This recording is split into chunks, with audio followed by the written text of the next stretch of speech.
देखेंगे कि इंसान किस हद तक भी बेरहम हो सकता है। कहानी दरअसल एक लेक झील की है। कुदरत का बनाया गया लेक नहीं बल्कि इंसानों का बनाया हुआ। इस लेक के नीचे पहले दरअसल एक गांव हुआ करता था, लेकिन फिर किसी ने जबरदस्ती यहाँ लेक बना दिया। कहा जाता है कि उस गांव की निशानियाँ आज भी इस लेक के नीचे मौजूद है। और ये खौफनाक बात, जो टूरिस्ट यहाँ पर घूमने आते हैं उनकी भी अजीब तरह से मौत हो जाती है। अब ऐसा क्यों होता था और इस सब के पीछे की कहानी जानने के लिए बढ़ते हैं स्टोरी की तरफ। कहानी की शुरुआत में वो एक खूबसूरत लेक दिखाया जाता है जहाँ एक टूरिस्ट ग्रुप कश्ती पर ट्रिप के लिए निकला होता है। इनमें एक लड़का अपने नए दोस्त को इम्प्रेस मुतासिर करने के लिए कहता है, बात सुनो, मैंने लाइब्रेरी से इस लेक का पुराना नक्शा ढूंढा है जिससे मुझे पता चला है कि इस लेक के नीचे एक गांव था। लेक की बनने से पहले लोग वहां रहा करते थे और आज भी उस गांव के घर, उनकी चीजें और भी बहुत कुछ शायद लेक के नीचे हो सकता है। लेकिन उसके दोस्त को उसकी बात पर यकीन नहीं होता। तब वो कहता है, मैं अंदर कूद कर देखता हूँ, अगर तुम भी आना चाहो तो आ सकती हो। जिस पर उसकी दोस्त भी मान जाती है। लेकिन फिर एक लड़की हाथ उठाकर कहती है, मैं भी जाऊंगी साथ। ये असल में उस लड़के की बहन है और इसका नाम फिन होता है। इस पर फिन का भाई उस पर गुस्सा होने लगा।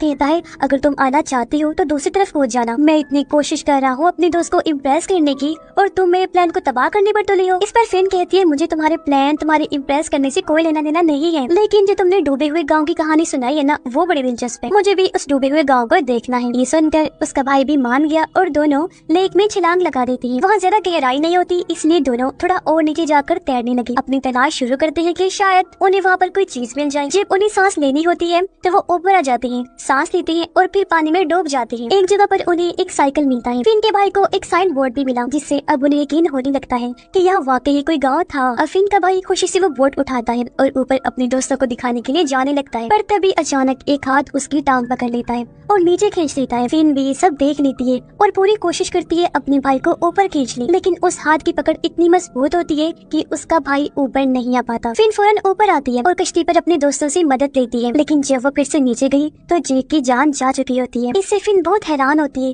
कि ये क्या हुआ। उसे दुख भी होता है और फिर अचानक एक हाथ उसके भाई को खींचकर नीचे ले जाता है। इसके बाद हम 4 महीने के बाद का सीन देखते हैं। फिन को एक मेंटल हॉस्पिटल से घर लाया जाता है। असल में फिन ने देखा था कि एक हाथ उसके भाई को खींचकर ले जा रहा था, लेकिन कोई उसकी बात पर यकीन नहीं करता, ना ही उसके मॉम और ना ही उसके डैड। सब ये समझते हैं कि फिन को बहुत गहरा सदमा लगा है और वो इधर रही है, इसीलिए उसे इलाज के लिए मेंटल हॉस्पिटल भेजा गया था और अब उसे वापस घर लाया जाता है। फिन के डैड एक बड़े लॉ फर्म को चलाते हैं, यानी कानून की तरफ से चलाया जाने वाला फर्म ऑफिस, इसलिए हर वक्त अपने बिजनेस में वो मसरूफ रहती थी। दोनों अपने बेटे की मौत से बहुत दुखी होते हैं, लेकिन वो कोशिश कर रहे थे कि वो इस दुख से निकल आए, पर ऐसा होना बहुत मुश्किल था। उधर फिन बहुत उदास होती है। वो अपनी भाई की तस्वीरें देखती है और अपनी मॉम से पूछती है कि क्या वो भी फिन के फ्यूनरल पर गई थी, कैसे किया उसका फ्यूनरल, उसे दफन वगैरह। उसकी मॉम जवाब देती है कि असल में तुम्हारे भाई की लाश नहीं मिली थी, इसलिए हमने उसकी पसंदीदा चीजें एक डब्बे में रख कर ही उसका फ्यूनरल कर दिया। जो चीजें उसे सबसे ज्यादा प्यारी थी, जैसे उसके लिखे हुए एसेज जो उसने बचपन में लिखे थे, उसके कार्ड्स और जूते। और फिर से कहती है, मॉम मैंने देखा था कि एक हाथ भाई को पकड़ के खींच रहा था और अपने साथ ले गया, लेकिन मॉम कहती है, मेरी जान, मेरा बेटा, तुम थकी हुई हो, आराम करो, सब ठीक हो जाएगा। असल में उसकी मॉम अब तक फिन की बात को नहीं मानती। अब जब मॉम नहाने के लिए गई तो टब से एक हाथ निकला जो मॉम का हाथ पकड़ लेता है। मॉम घबराकर पलट के देखती है, लेकिन वहाँ कुछ नहीं होता। इस वजह से अब मॉम को लगने लगा जैसे फिन शायद सच कह रही है, इसलिए मॉम इंटरनेट पर उस लेक के बारे में सर्च करती है और उन्हें पता चलता है कि वो लेक कर्स्ड है, यानी कि श्राप है, जहाँ पर अक्सर लोग अजीब तरीके से मौत का शिकार हो जाते हैं। फिर एक हाथ मॉम के कंधे पर आया, वो घबरा कर उठी। पलट कर देखती है तो फिन के डैड वहाँ होते हैं। उन्होंने मॉम से पूछा, ये तुम क्या कर रही हो? मॉम ने उन्हें असल बात नहीं बताई कि मैं क्या कर रही हूँ, क्योंकि वो जानती थी कि वो गुस्सा करेंगे। वो कहती है, वो मैं दरअसल जॉब की तलाश कर रही थी, इसीलिए इंटरनेट पर देख रही थी। इनके डैड कहते हैं, हाँ तुम्हें कुछ काम करना चाहिए, वरना अपने बेटे के बारे में सोच कर उदास होती रहोगी। जॉब करने का तो वैसे भी कोई फायदा नहीं, बाहर आने की कोशिश करो, क्योंकि वो तो लौट कर नहीं आएगा और हमें अपनी बेटी फिन की खातिर खुश रहना सीखना चाहिए। रात को फिन को उसी दिन के हादसे का सपना आया जब उसका भाई डूब रहा था। मॉम को भी पानी गिरने की आवाज आई। वो उठकर बाथरूम जाती है चेक करने, लेकिन वहाँ कुछ नहीं होता, नल तो बंद था। फिर वो किचन में गई तो देखती है कि वहाँ का नल खुला हुआ था। मॉम नल बंद करती है, लेकिन वो बार बार खुल जाते हैं, पता नहीं कैसी, उन्हें समझ ही नहीं आ रही। अचानक स्विमिंग पूल से आवाज आती है और देखती है कि पूल का पानी लीक हो रहा था। मॉम उसे बंद करती है, लेकिन फिर से पानी लीक होने लगता है और एक आवाज सुनाई देती है, मॉम मुझे बचा लो। मॉम पलट कर देखती है तो उनका बेटा था जिसकी हालत बहुत खराब थी, वो सड़ चुका था। वो चीख कर कहता है, मॉम प्लीज मुझे बचा लो। ये देखकर उसकी मॉम की हालत खराब हो जाती है। अगली सुबह मॉम अपने हस्बैंड को सब कुछ बता देती है कि मेरे साथ क्या क्या हो रहा है, लेकिन वो कहती है कि तुमने कोई बुरा सपना देखा होगा, ऐसी कोई बात नहीं। लेकिन मॉम उन्हें समझाती है कि सपने तो तब आते हैं ना जब इंसान सोता है, लेकिन मैं तो जाग रही थी, मुझे पूरी तरह होश था। हमें किसी तरह अपने बेटे की लाश को ढूंढना होगा, जब भी ठीक से उसका फ्यूनरल हो पाएगा, क्योंकि जब तक उसकी लाश नहीं मिलती उसकी आत्मा को सुकून नहीं मिलेगा। मेरा बेटा चीख रहा था, जानती हो तुम, कि मॉम मुझे बचा लो, लेकिन तुम समझते क्यों नहीं। डैड कहती है हमने पूरा हफ्ता पुलिस के साथ मिलकर लेक में तलाश किया था ना, लेकिन उसकी लाश नहीं मिली हमें। मुझे तो लगता है तुम्हें भी फिन की तरह दिमागी मसला हो गया है। जो बात भी है तुम मत चली जाना अब लेक में खोज करने, मैं बता रहा हूँ, क्योंकि मैं बहुत मसरूफ हूँ, मुझे किसी मसले में नहीं पड़ना। जो कहकर वो ऑफिस के लिए निकल जाते हैं। अब फिन इन सब बातों को छुप कर सुन रही थी और मॉम से कहती है मॉम हमें भाई की लाश खुद तलाश करने लेक पर जाना चाहिए, मैं भी साथ चलूंगी आपके और भाई की लाश को ढूंढने में मदद करूंगी, प्लीज मान जाइए ना। मॉम पहले मना करती है, कहती है कि तुम अभी अभी तो ठीक हुई हो, वापिस से उस लेक के पास जाओगी तो फिर से तुम्हारी तबीयत बिगड़ जाएगी। लेकिन फिर कहती है मॉम मैं बिल्कुल ठीक हूँ, मुझे हर रात भाई का सपना आता है। जब तक हम उसकी लाश को ढूंढकर उसका फ्यूनरल नहीं कर देती, ना मैं ठीक हो सकती हूँ और ना ही कोई हालात, इसलिए बता रही हूँ मान ले मेरी बात। और मैं उस जगह के बारे में जानती हूँ जहाँ भाई डूबा था, मुझे उम्मीद है उसकी लाश वहाँ से जरूर मिल जाएगी। इस पर मॉम आखिरकार राजी हो जाती है और दोनों लेक की तरफ चल पड़ती हैं। उस जगह इनका घर भी था। वहाँ पहुंचकर मॉम को वो टाइम याद आता है जो उन्होंने यहाँ अपनी फैमिली के साथ गुजारा था। वो दोनों एक कश्ती में बैठकर झील के उस हिस्से में जाते हैं जहाँ से दोनों बहन भाई ने छलांग लगाई। इन बताती है कि हम यहाँ से बिल्कुल यहाँ से लेक में कूदे थे, फिर कुछ फासले तक स्विम किया, हम तैरकर नीचे गई थी। मॉम कहती है कि ऐसा करो तुम कश्ती में रहो, मैं रस्सी अपनी कमर से बांधकर पानी में जाऊँ और जब जरूरत होगी तो अगर मैं ज्यादा देर तक ऊपर ना आऊँ या तुम्हें लगे कि रस्सी अटक गई है तो बिना टाइम गवाए तुम फौरन रस्सी को खींच लेना, ठीक है। इस पर फिन भी मान जाती है और मॉम पानी में तैरकर नीचे जाती है। मॉम थोड़ी देर बाद ऊपर आके सांस लेती रहती है, फिर फिन की बताई हुई जगह पर कुछ देर स्विम करती है, लेकिन यहाँ मॉम को कुछ भी नहीं मिलता। मॉम ऊपर आके कहती है बेटा क्या तुम्हें यकीन है कि हम सही जगह पर हैं? फिन जवाब देती है यस मॉम, मगर आप थोड़ा सा और आगे चलें, वहाँ एक साइकिल होगा, उसके आगे से थोड़ा सा और तैरना है। मॉम वापस नीचे जाती है, पुलिस साइकिल नजर आ जाता है जो ये बात साबित करता है कि वो सही जगह पर है। मॉम आगे तैरती है और देखती है कि पानी के नीचे एक पत्थर का बना हुआ बोर्ड है जिस पर 3 लोगों की लाशें बनी हुई हैं, सब लाशें अजीब हालत में, जो इस बात की तरफ इशारा था कि काफी सालों पहले इन्हें यहाँ बांधा गया था। दरमियान वाली लाश के गले में एक चेन बंधी हुई थी। मॉम उस चेन को निकालती है और वापस ऊपर आने की कोशिश करती है, पर अचानक उनका भी पाँव एक हाथ ने पकड़ लिया था और बिल्कुल इनके बेटे की ही तरह मॉम के पाँव को भी खींचने लगता है। मॉम डर की रस्सी खींचती है जिससे फिर समझ आती है कि मॉम मुसीबत में है। वो जोर से रस्सी खींचती है जिससे हाथ ने मॉम को छोड़ दिया और उनकी जान बच जाती है, लेकिन साथ ही उनके बेटे की लाश भी ऊपर आ जाती है। मॉम काफी हैरान रह जाती है, मगर उसका चेहरा पानी में इतने अरसे तक रहने की वजह से अजीब और डरावना लग रहा था। मॉम दर्द में डूबी हुई थी, लेकिन कुछ सुकून भी था कि उनका बेटा आखिरकार मिल ही गया। अब पुलिस और एम्बुलेंस बुलाई जाती है। पुलिस ऑफिसर हैरान थे। वो फिन की मॉम से कहते हैं कि हम पूरा हफ्ता तलाश करते रहे और आपने एक दिन में ही अपने बेटे की लाश को ढूंढ लिया। मॉम बताती है कि एक और अजीब बात मैंने देखी जो मैं आपको बताना चाहती हूँ। लेक के नीचे पत्थर की ब्लॉक के साथ 3 लाशें भी बंधी हुई देखी मैंने। एक लाश के गले में ये चेन थी, जो कहकर उन्होंने शेरिफ को वो चेन दे दी।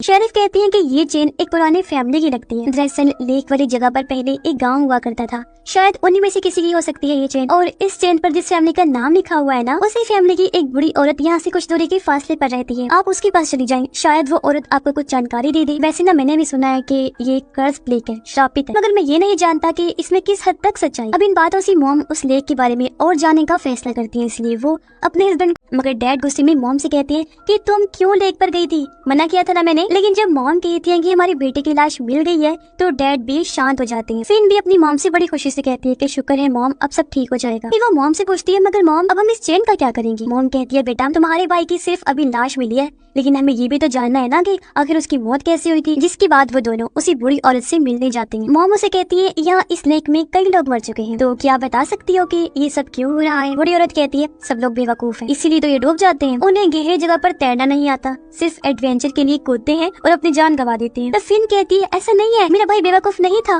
वो बहुत अच्छा स्विमर था और मैं भी उसके साथ गई थी। जब हम नीचे थे मैंने देखा कि एक हाथ उसकी टांग को पकड़कर खींच रहा था, इसी वजह से उसकी जान दी। सिर्फ यही नहीं, मैंने वहाँ 3 लाशें देखी जो एक पत्थर के ब्लॉक के साथ बनी हुई थी। ऐसा लग रहा था जैसे उन्हें जानबूझकर पानी में डुबोकर मारा गया है। अब मॉम बूढ़ी औरत को वो चेन दिखाती है जो उसने लाश के गले से निकाली थी। बूढ़ी औरत चेन देखकर समझ जाती है और कहती है कि ये चेन मेरे दादा की थी, यानी कि वो आदमी बूढ़ी औरत की दादा थी। वो कहती है कि हम उसी गाँव में रहते थे जिसके ऊपर ये लेक बनाया हुआ है, मुझे याद है, और हमारा पूरा खानदान वहाँ बहुत खुश था। लेकिन फिर एक बड़ा बिजनेसमैन जो बहुत अमीर था वहाँ आया, जो एक डैम बांध बनाकर पानी इकट्ठा करके ये लेक बनाना चाहता था। लोग कहते थे कि अगर ये डैम बन गया तो उसको बहुत पैसा और शोहरत मिलेगी, इसलिए उसने गांव वालों को जबरदस्ती वहाँ से निकलने पर मजबूर कर दिया। लोगों को जब कोई रास्ता नजर नहीं आया तो उन्होंने अपना गाँव छोड़ना शुरू कर दिया। हमारे घर, हमारी जमीनें, हमारे बुजुर्ग लोगों की कब्रें, सब कुछ कुछ वही था। लेकिन उस आदमी ने किसी चीज की परवाह नहीं की, जबरदस्ती मारपीट करके वो हमें जाने को कह रहा था। जो लोग उसके खिलाफ उठे उन्हें उसने मरवा दिया और मेरे दादाजी भी उनके खिलाफ खड़े हुए थे। एक दिन वो और उनके दो साथी अचानक गायब हो गए। आज आप लोगों की बात सुनकर मुझे पता चला कि उन्हें उस पत्थर की ब्लॉक के साथ बांध कर रखा गया था और धीरे धीरे पानी छोड़ के ये लेक बनाया, जिसमें उन तीनों की भी वही मौत हो गई। पत्थर भारी था तो वो भी नहीं आ सकती थी। और हाँ, आज भी हम उस डैम को बंद करवाने के लिए केस लड़ रहे हैं। फिर हैरत से पूछती है, ये आप क्या कह रही हैं? इस बात को लगभग 70 साल गुजर चुके हैं और जिस बिजनेसमैन की आप बात कर रही हैं तो वो तो कब का मर चुका होगा। तो फिर अब आप किसके खिलाफ लड़ रही हैं केस? बूढ़ी औरत बताती है कि आज भी हम इस डैम को बंद करने के लिए साइन इकट्ठा कर रही हैं और कोर्ट में इस केस को ले जाने की कोशिश की जा रही है। लेकिन जितनी मर्जी हम कोशिश कर लें, उस अमीर आदमी का खानदान इतना ताकतवर है कि हमारे हर केस पर वो पानी फेर देते। अगर डैम नहीं रहेगा तो ये लेक भी नहीं रहेगा, क्योंकि अगर लेक सूख गया तो उस अमीर आदमी की सारी उल्टी हरकतें सबके सामने आ जाएंगी कि वो कितना बुरा और जालिम इंसान था। सब लोगों को पता चल जाएगा कि कितने सारे लोगों को मौत की घाट उतार कर बनाया गया है ये लेक। इसीलिए तो उसकी फैमिली वाले ये नहीं चाहते कि लेक सूखी और सच्चाई सबके सामने आए। हमारे केस के खिलाफ एक काफी बड़ा लॉ फिल्म लड़ता है, जिनका चाह कर भी हम मुकाबला नहीं कर सकते। और अब जब वो लॉ फिल्म का नाम बताती है तो फिन और उसकी मम दोनों एकदम हैरान और परेशान हो जाती हैं, क्योंकि वो लॉ फिल्म फिन के डैड का था। जिसके बाद दोनों अपने लेक के पास वाले घर में आ जाती हैं और तभी वहाँ फिन की डैड भी आ गई। कहती हैं कि कहाँ थी तुम दोनों, कितना ढूंढा मैंने तुम्हें, वैसे तुम दोनों इतने पुखलाई हुए लग रहे हो, परेशान हो, क्या बात है? इनकी मम डायरेक्ट कह देती कि तुम्हारी लॉ फिल्म क्यों इस डैम का साथ दे रही है, क्यों उस डैम को बंद करवाने के खिलाफ तुम लोग लड़ रहे हो। इनके डैड कहते हैं कि मैं ज्यादा कुछ तो नहीं जानता, मगर हम नहीं चाहते कि वो लेक सूखे, वो लेक बहुत जरूरी है। मम गुस्से में कहती है, आखिर ऐसी क्या जरूरत आन पड़ी है आपको लेक की? बोले डैड कहते हैं, देखो बात को समझो, वो लेक इसलिए बनाया गया था ताकि शहर में बाढ़ ना आ जाए, और जब हद से ज्यादा बारिश होगी तो सारा पानी तो लेक में बह जाएगा और शहर के अंदर बाढ़ नहीं आएगी। साथ ही लोग वहाँ पर घूमने भी आते हैं, सबको वो लेक बहुत प्यारा लगता है। ये सारी बातें सुनकर मोम बस इतना ही कहती है कि नहीं, तुम अभी अपना केस वापस ले लो। जो तुम लड़ रहे हो ना, उस केस के खिलाफ तुम्हें इस डैम को बंद करने की कोशिश करनी चाहिए, क्योंकि जब डैम नहीं रहेगा तो लेक भी खत्म हो जाएगा। तुम जानते हो कि कितने लोगों को मौत की घाट उतारा गया था जिसके बाद वो लेक बना था। तुम्हें अंदाजा नहीं उस अमीर आदमी ने कितने लोगों को उस लेक के नीचे गाड़ा हुआ है। मैंने खुद अपनी आंखों से 3 लोगों की लाशों को देखा है, जिनको बांध कर वहाँ पानी छोड़कर लेक बनाया। उनकी मौत हो गई और वो तो 3 थी, न जाने और कितने लोग बेमौत मारे गए। फिन के डैड कहते हैं, अरे यार छोड़ो, ये सब अफवाहें हैं। बड़े लोगों के बारे में लोग ऐसी अफवाहें फैलाते रहते हैं, और अगर ये लेक ना रहा तो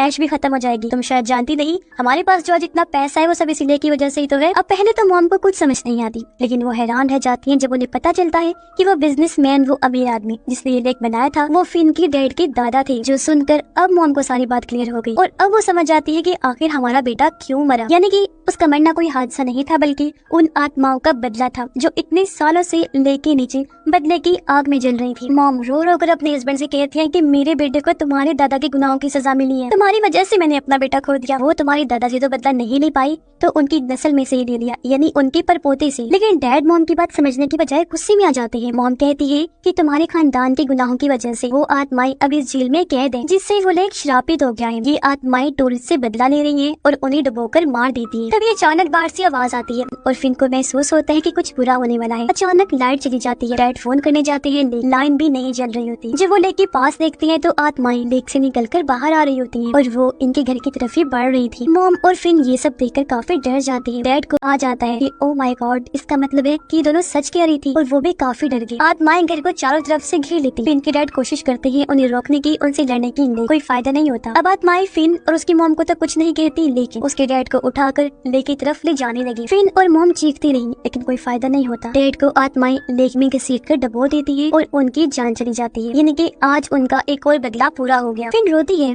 कि अब हम क्या करेंगे। मॉम कहती है कि हमें अब इन गुनाहों को धोना होगा, क्योंकि जाने अनजाने में हमारा ताल्लुक इस जालिम फैमिली से जुड़ चुका है। अब हमें ये केस कोर्ट में ले जाना होगा और उन गाँव वालों की आत्माओं को इंसाफ दिलाना होगा। फिन कहती है, लेकिन मॉम, हम चाहे जितनी मर्जी कोशिश कर लें, जितने भी सिग्नेचर्स इकट्ठे कर लें, ये केस हम नहीं जीत पाएंगे। गवर्नमेंट कभी भी इस डैम को बंद नहीं करेगी और ये राज राज ही रहेगा, और हमारी बात पर यकीन कौन करेगा। तब मॉम कहती है, असल में डैम का पानी धीरे धीरे कम होता जा रहा है, क्योंकि बारिश कम जो हो रही है। बहुत जल्द ये लेक पूरी तरह से सूख जाएगा और पूरी दुनिया को पता चल जाएगा कि इस लेक के नीचे क्या सच्चाई छुपी हुई है। सच्चाई जब दुनिया के सामने आएगी तो सब लोग जान जाएंगे कि कितना बड़ा जुल्म हुआ था उन लोगों के साथ। उनसे जिंदा रहने का हक छीन लिया गया था, सिर्फ एक बिजनेसमैन की ताकत को बढ़ावा देने के लिए। तब उन लोगों की लाशें और उनके घर, उनका सब कुछ इस सच्चाई का सबूत बनेगा, जिसे कोई झुटला नहीं सकेगा। उन्हें इंसाफ मिल जाएगा और ये श्राप खत्म हो जाएगा और हमेशा के लिए उनकी भी आत्माओं को सुकून मिल जाएगा। और अब उनकी इस बात के साथ ही ये कहानी में